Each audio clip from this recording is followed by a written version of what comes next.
Guys, अगर आपने Unacademy पे अभी तक फ्री क्लासेस नहीं ज्वाइन किया है तो आप लोग जाके कर लीजिए, क्योंकि वहाँ पे आपको मिलेंगे daily free live test. Plus में आपको मिलेंगे 100 से ज़्यादा free special class daily, SSB preparation, dedicated doubt clearing session भी है वहाँ पे। आपको वहाँ पे डेली आपको स्टडी मटेरियल भी मिल जाएंगे, अनलिमिटेड प्रैक्टिस सेट भी, उसके बाद स्ट्रक्चर्स कोर्सेज भी। तो बहुत सारे आपको यहाँ पे अपडेट कर दिए गए, आप लोग जाके फ्री क्लासेस ज्वाइन कर सकते हैं, ठीक है ना।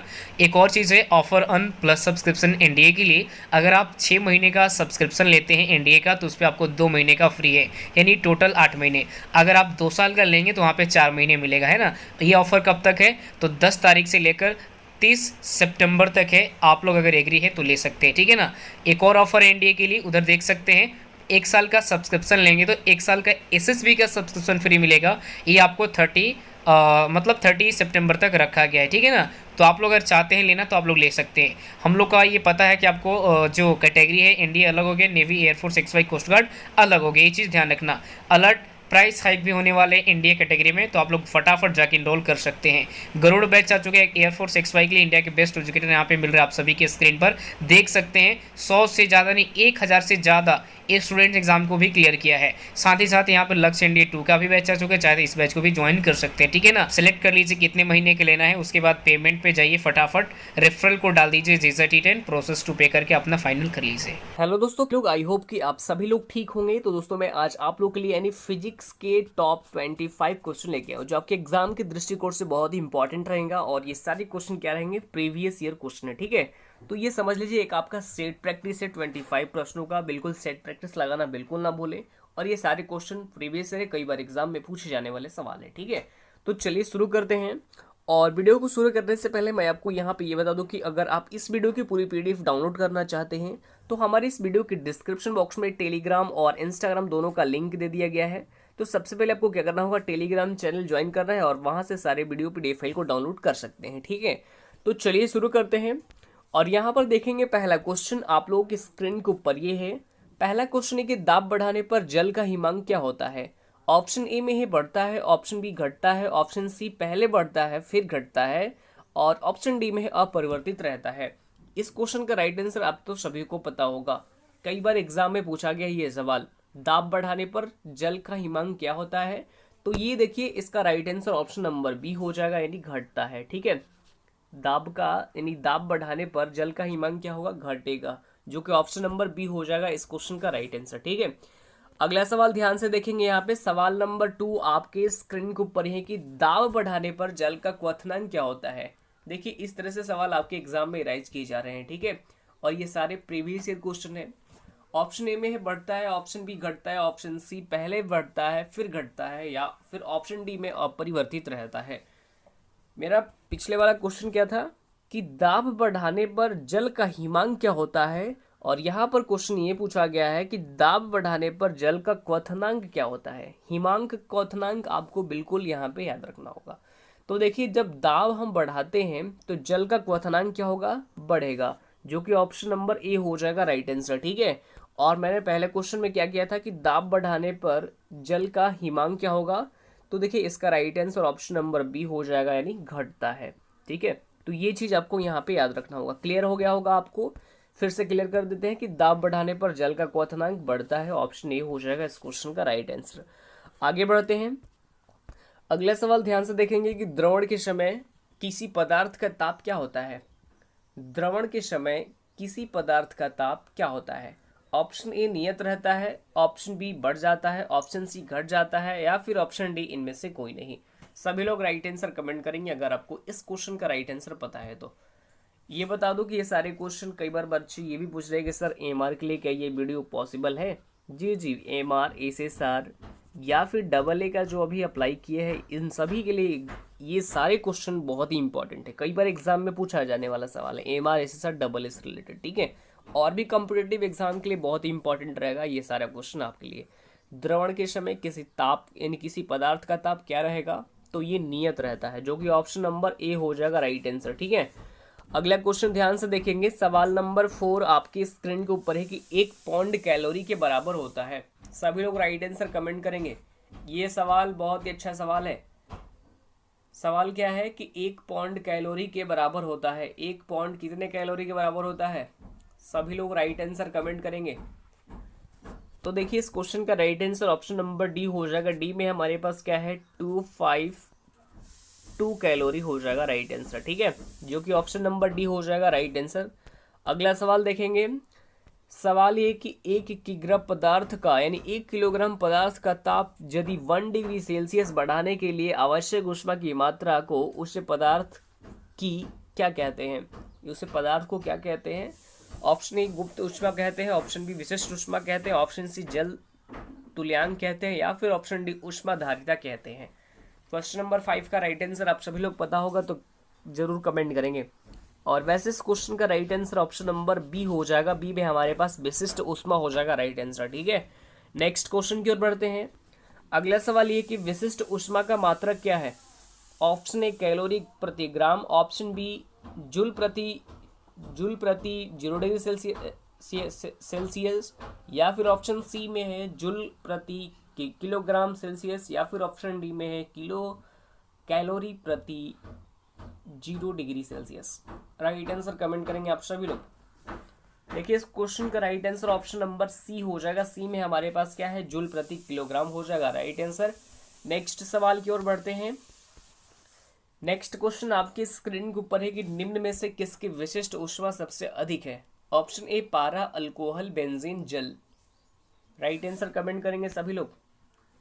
निम्न में से किसकी विशिष्ट ऊष्मा सबसे अधिक है? तो ये सबसे अधिक किसकी है? तो ये जल की है, जो कि ऑप्शन नंबर डी हो जाएगा राइट आंसर, ठीक है। अगला देखेंगे क्वेश्चन।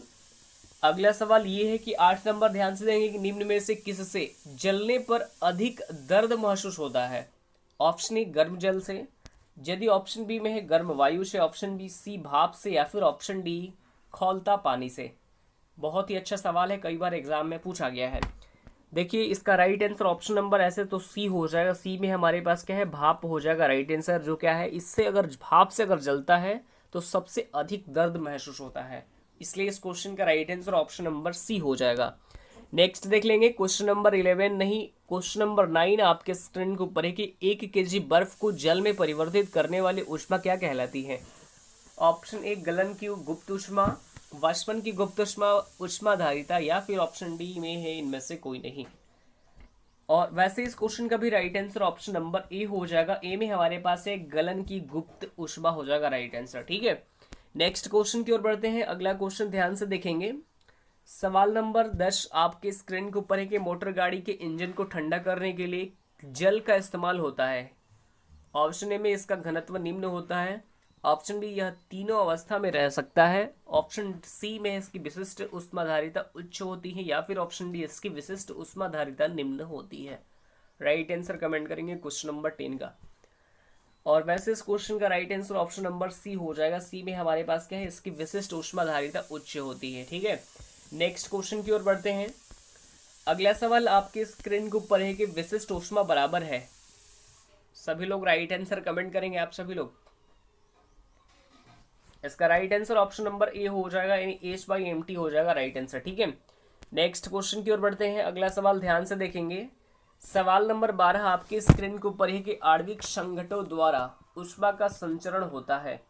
ऑप्शन ए में है संवहन, ऑप्शन बी चालन, ऑप्शन सी विकिरण, और ऑप्शन डी में प्रकीर्णन। राइट आंसर कमेंट करेंगे। और इस क्वेश्चन का भी right answer option number B हो जाएगा। बी में हमारे पास क्या है चालन हो जाएगा राइट आंसर, ठीक है। आगे बढ़ते हैं। हमारे पास अगला सवाल ध्यान से देखेंगे कि ऊष्मा चालकता का मात्रक क्या है। ऑप्शन ए में है वाट प्रति मीटर केल्विन, ऑप्शन बी वाट केल्विन प्रति मीटर स्क्वायर, या फिर ऑप्शन सी जूल प्रति सेकेंड, या फिर ऑप्शन डी जूल। तो देखिए क्वेश्चन नंबर 13 यानी 13 का राइट आंसर भी ऑप्शन नंबर ए हो जाएगा। ए में हमारे पास क्या है वाट प्रति मीटर एक केल्विन हो जाएगा राइट आंसर, ठीक है, जो कि ऑप्शन नंबर ए हो जाएगा राइट आंसर। नेक्स्ट देख लेंगे सवाल नंबर 14 यानी 14 नंबर सवाल आपके स्क्रीन के ऊपर है कि एक तप्त पिंड बहुत शीघ्रता से ऊष्मा विकिरता करता है, इसकी सतह है। ऑप्शन ए सफेद और चमकदार, ऑप्शन बी सफेद और खुरदरी, ऑप्शन सी में है काली और खुरदरी, और ऑप्शन डी काली और चमकदार। राइट आंसर कमेंट करेंगे क्वेश्चन नंबर 14 यानी 14 का। और इस क्वेश्चन का भी right answer option number C हो जाएगा। सी में हमारे पास है काली और खुरदरी हो जाएगा राइट आंसर, ठीक है। नेक्स्ट क्वेश्चन की ओर बढ़ते हैं। अगला सवाल ध्यान से देखिएगा। सवाल नंबर 15 ये है कि ताप वैद्युत पुंज एक यंत्र है जो नापता है। क्या नापता है? राइट आंसर कमेंट करेंगे आप सभी लोग। इसका राइट आंसर तो आप सभी को पता होगा। ताप को मापता है या फिर तापांतर को मापता है या फिर विकिरण को मापता है या फिर चालकता को मापता है। वैसे इस क्वेश्चन का भी right answer option number C यानी विकिरण को मापता है। ठीक है, नेक्स्ट देख लेते हैं अगला सवाल। अगला सवाल ये है कि ऊष्मा विकिरण की तरंग दैर्घ्य होती है। ऑप्शन ए में 4000 एंगस्ट्रॉम, ऑप्शन बी में है 7800 एंगस्ट्रॉम से अधिक, या फिर ऑप्शन सी 4000 एंगस्ट्रॉम से 7800 एंगस्ट्रॉम के बीच, या फिर ऑप्शन डी में है 1 मीटर से 4 मीटर तक।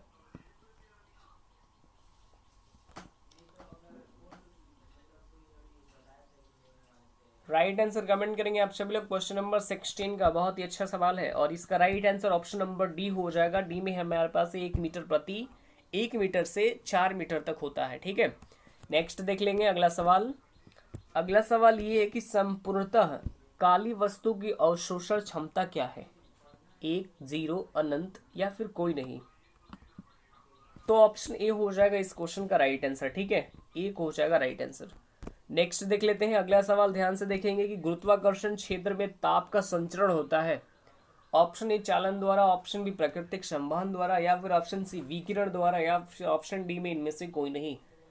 इस क्वेश्चन का भी right answer option number B हो जाएगा। बी में हमारे पास क्या है? प्राकृतिक संवहन द्वारा हो जाएगा राइट आंसर। ठीक है, गुरुत्वाकर्षण क्षेत्र में ताप का संचरण किससे होता है? तो प्राकृतिक संवहन द्वारा होता है।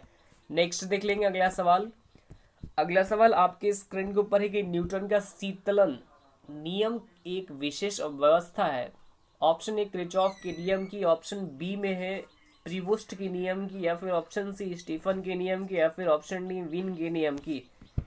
तो इसका भी राइट आंसर हो जाएगा ऑप्शन नंबर सी हो जाएगा। क्या हो जाएगा? स्टीफन की नियम की हो जाएगा राइट आंसर। ठीक है, नेक्स्ट सवाल की ओर बढ़ते हैं। अगला सवाल ध्यान से देखिएगा, बहुत ही अच्छा सवाल है कि द्रव की ताप चालकता मापने के लिए हम ऊपरी यानी ऊपरी भाग को गर्म और निचले भाग को ठंडा रखते हैं। क्यों? ये आपका सवाल कई बार पूछा गया है।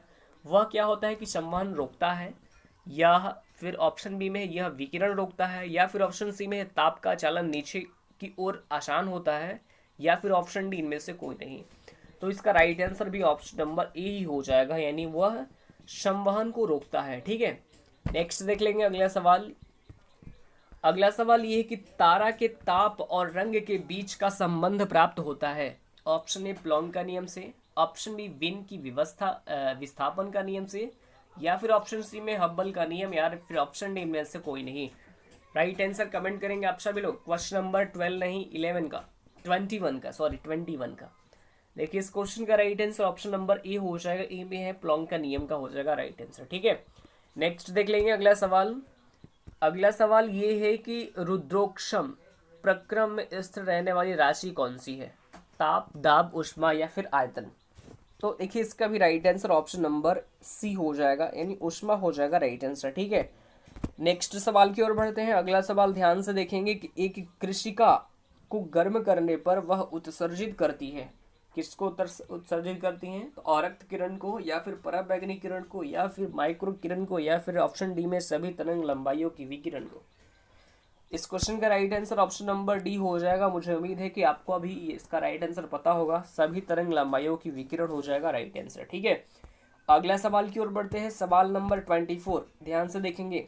समतापीय प्रक्रम में क्या स्थिर रहता है? ऑप्शन ए दाब, ऑप्शन बी आयतन, ऑप्शन सी आंतरिक ऊर्जा, या फिर ऑप्शन डी बाह्य ऊर्जा। राइट आंसर कमेंट करेंगे क्वेश्चन नंबर 24 का।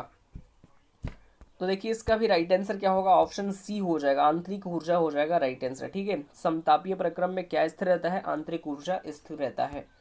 नेक्स्ट सवाल की ओर बढ़ते हैं और ये है आज का लास्ट क्वेश्चन। सवाल ये है कि किसी चक्रीय प्रक्रम में गैस